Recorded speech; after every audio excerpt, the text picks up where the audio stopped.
పోలీసులు ఇద్దరు వైపు సమన్వయం చేసేటువంటి ప్రయత్నం చేస్తున్నారు. ఇంతకు ముందు కౌశిక్ రెడ్డి దగ్గరికి లోకల్ డీసీపీ వచ్చారు, మాట్లాడారు. మీరు ఇంట్లోకి వెళ్ళిపోండి, కొంత గొడవ సర్దుమణుగుతుంది, మీరు ఇంట్లోకి వెళ్ళిపోతే మీ కార్యకర్తలంతా ఇక్కడి నుంచి వెళ్ళిపోతే వాళ్ళు కూడా వెళ్ళిపోతారంటూ చెప్పారు. కానీ నా ఇంట్లో నేనున్నాను, ఇక్కడికి వచ్చే వరకు మీరు ఎందుకు అలౌ చేశారు, ఇక్కడికి వచ్చే వరకు మీరు ఎందుకు ఆ కార్యకర్తల్ని లోపలికి రానిచ్చారు, ఎందుకు భారీ సెక్యూరిటీ మీరు అరేంజ్ చేయలేకపోయారు, ఎమ్మెల్యేను కూడా ఒక్కనే ఇక్కడికి అనుమతిస్తే ఇలాంటి ఇబ్బంది ఉండేది కాదు అంటూ కౌశిక్ రెడ్డి డీసీపీతో కొంతసేపు డిస్కస్ చేశారు, కొద్దిసేపు ఆయనతో వాగ్వాదం చేశారు. ఆ తర్వాత ఇక్కడ నుంచి మళ్ళీ బయటకు వెళ్ళారు. అక్కడ ఉన్నటువంటి గాంధీని కూడా వెళ్ళిపోమని చెప్తున్నారు, కానీ ఆయన కూడా అక్కడి నుంచి కదలట్లేదు. నేను కౌశిక్ రెడ్డి కలిసి వెళ్తాను, ఆయన నా ఇంటికి వస్తా అన్నారు. నేనే ఇంటికి వస్తా 12 గంటలకంటూ చెప్పాను. కాబట్టి నేను ఇప్పుడు లోపలికి వెళ్ళి కౌశిక్ రెడ్డి ఇంటికి వెళ్ళి కౌశిక్ రెడ్డిని కలిసి వెళ్తాను, లేకపోతే కౌశిక్ రెడ్డి అయినా బయటకు వస్తే ఆయన నేను కలుస్తాను, అప్పటి వరకు ఇక్కడ నుంచి వెళ్ళేదే లేదంటూ ఆయన అక్కడ భీష్మించి కూర్చున్నారు. ఇక్కడ కౌశిక్ రెడ్డి కూడా కమిషనర్కి ఫోన్ చేశారు, పోలీస్ కమిషనర్కి ఫోన్ చేసి కూడా కంప్లైంట్ చేశారు. డీజీపీ దగ్గర కూడా వెళ్తాము, ఖచ్చితంగా ఈ యాక్షన్కు రియాక్షన్ ఉంటుంది అంటూ కౌశిక్ రెడ్డి చెప్తున్నారు. ఖచ్చితంగా దీనికి ప్రతీకారం ఉంటుంది, ప్రతిచర్య ఉంటుంది.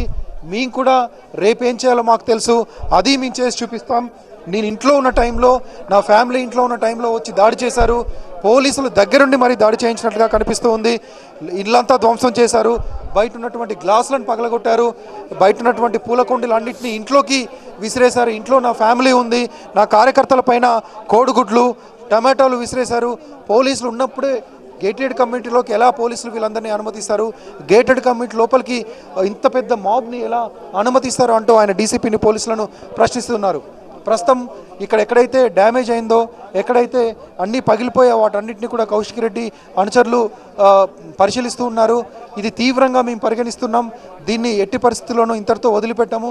ఎమ్మెల్యే ఇక్కడికి వచ్చి, నేను ఒక ఎమ్మెల్యేని గేటెడ్ కమ్యూనిటీలో ఉన్నటువంటి ఈ విల్లా దగ్గరికి వచ్చి దాడి చేయడం ఏంటి, నేను నివాసం ఉంటున్నటువంటి ఇంటి దగ్గరికి వచ్చి దాడి చేయడం ఏంటి, ఒకవేళ రావాలనుకుంటే నా ఇంటికి నేను సిద్ధంగా ఉన్నానని చెప్పాను.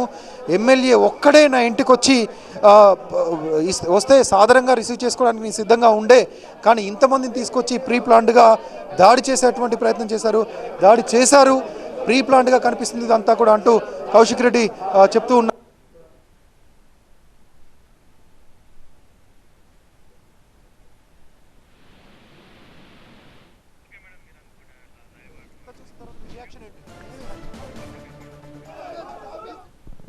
ఇప్పటికి కూడా రమ్మంటున్నా, నువ్వు వీడికి రావాలి.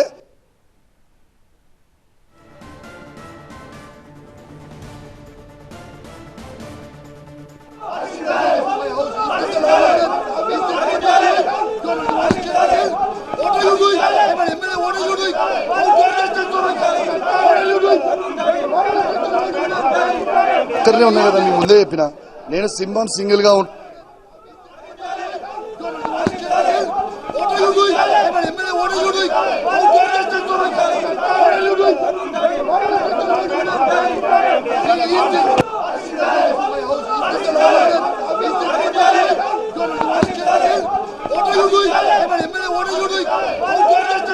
శక్తి లేదు. నేను వాళ్ళు ఎంత దాడి చేసినా ఈడనే నిల్చున్నా ఒక్క నా వెంటిక కూడా వీకలేకపోయారు కదా.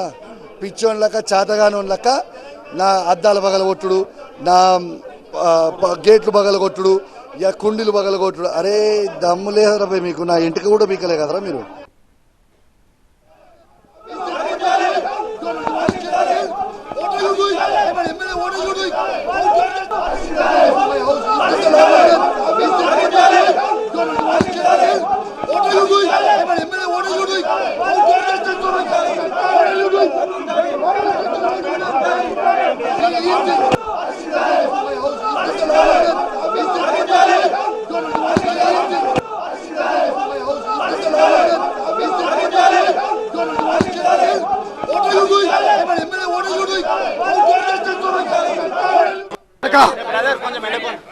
నువ్వు మా ఇంటికి రాలే, నేను నీ ఇంటికి వచ్చా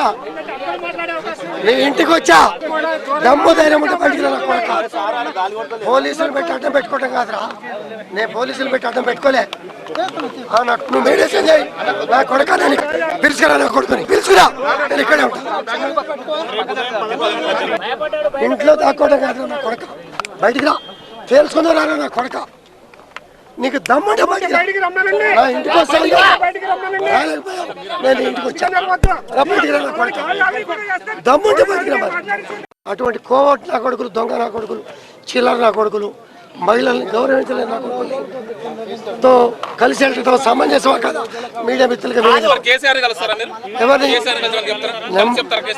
నెంబర్ ఆఫ్ టైమ్స్ కలిసా, కలవటానికి నాకు ధైర్యం ఉంది. ఆ నా కొడుకు బయటకు వస్తే ఇంకా కొన్ని విషయాలు చెప్తా మీకు, మాట్లాడతాం. అటువంటి